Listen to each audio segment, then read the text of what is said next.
Hello, and welcome to this episode of the Makeover Your Mom Life podcast. My name is Rachel Jenks, and today we are going to be talking about the number one toxic pattern I see in marriages or relationships and what you can do in an instant to stop it. So, what I'm talking about here today is the toxic pattern of, well, I'm just going to match his effort.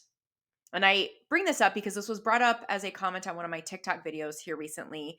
And I was at first a little stunned at the comment. And then I thought, well, gosh, that's kind of what we do. That's what I did. That's what I see a lot of couples doing. And what this comment was, it was related to, I don't even remember what the video was about, but the comment was something to the effect of, well, if he ignores me, then I just ignore him back. And that's just how we relate. And I thought, oh, wow, like, why would you do that? And then the next second, I was like, oh, wow, I've done that. I still do that. We all do that, right? So we might do something like, oh, well, he didn't, tell me that he was going to be late. So I'm not going to bother telling him when I'm going to be late. Or he gave me the silent treatment last night. So I'm just going to do it back. Or he didn't bring me a special dessert. So I'm not ever going to do that for him. And the reason why this is one of the biggest toxic patterns in a relationship is because when you are responding back, when something's negative and you're responding back with more negativity, then you're just creating more negativity and more toxicity, right? So let's say, for example, that you and your husband are having a fight and he gives you the silent treatment. And your way of dealing with it is to give him the silent treatment back. Like that seems like a really logical, it's an equal response. You're giving him back what he gave you. But how is that creating a healthy marriage? Number one, you're both not talking to each other.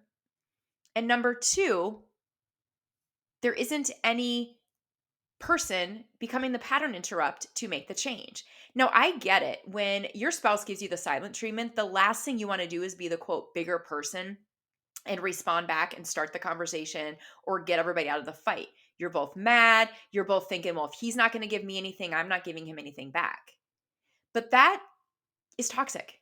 That toxic pattern is creating so many more bigger problems in your relationship. So, this pattern alone may not seem like a big deal, but it is the underlying problem in so many of the other patterns that are created in your relationship. Because if you've got this kind of tug of war over who needs to call uncle first and give the first words or give the first dessert or make the first invitation for a date, what if nobody ever does it? Then you end up kind of being in a stagnant situation in your marriage.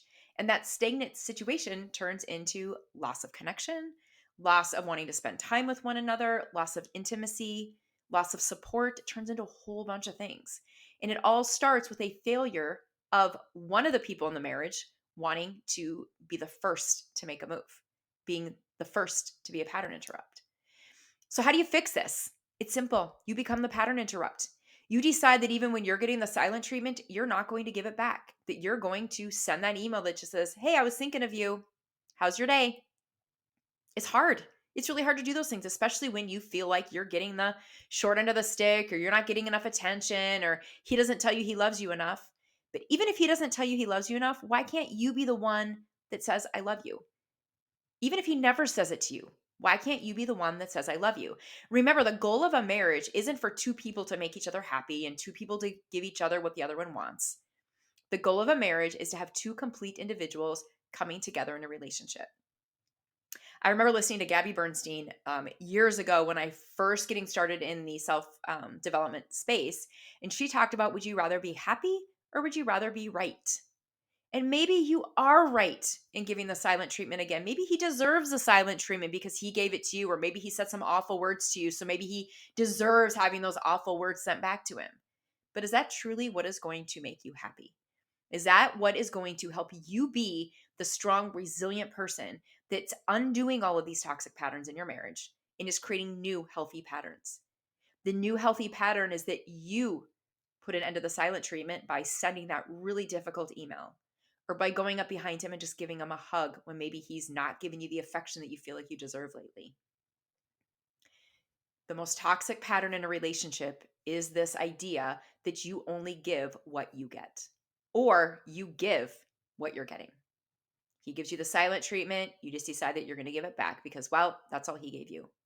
He didn't bring you the special dessert that you really wanted on a Friday night. So you don't do special things for him.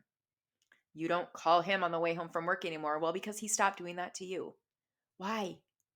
Why do you want to continue to perpetuate the toxic pattern that's being created? Put an end to it. Decide today that you are going to be the pattern interrupt and that you are going to create an environment in your marriage of safety, security, communication, connection, all the things. And you do that by creating a pattern interrupt, by doing something different than the behavior that you're receiving. And again, I get it. I have been in this situation here recently where I just feel like he didn't treat me the way I want to be treated. And I thought, well, screw him. I'm just going to do what I want to do. And I'm not going to treat him well either. And then I took a step back and I thought, well, how ridiculous. Why do I want that to be our pattern? I would rather have the pattern be he does something that's not very nice, but I give him love back. Because I promise you that over time, that new pattern that I'm creating is going to become the pattern. It is going to become what is going to change your marriage. It's going to fix your toxic marriage so that you can avoid your divorce. Okay. This was a short and sweet episode today because it's a simple topic. And the solution to the simple topic is to be a pattern interrupt. Decide today that you're going to interrupt whatever crazy patterns that you have done and that you are going to change the dynamic of your marriage. If you want help with this, I am here for you. All you need to do is go to the link in the show notes and you can book a call with me so that we can talk about what it would look like to work together in a coaching relationship to help you fix your toxic marriage. You can also grab the free Makeover Your Marriage plan. That link is there as well. This plan is going to get you started on the path of changing toxic patterns because it's these toxic patterns, as simple as they might appear on the surface, that are creating deep, deep, deep grooves of unhealthy, unhappy, toxic situations in your marriage. And the only way to start is by being a pattern interrupt, being the bigger person. So, thank you so much for listening. I look forward to chatting with you on next week's episode. Have a great week. Bye bye.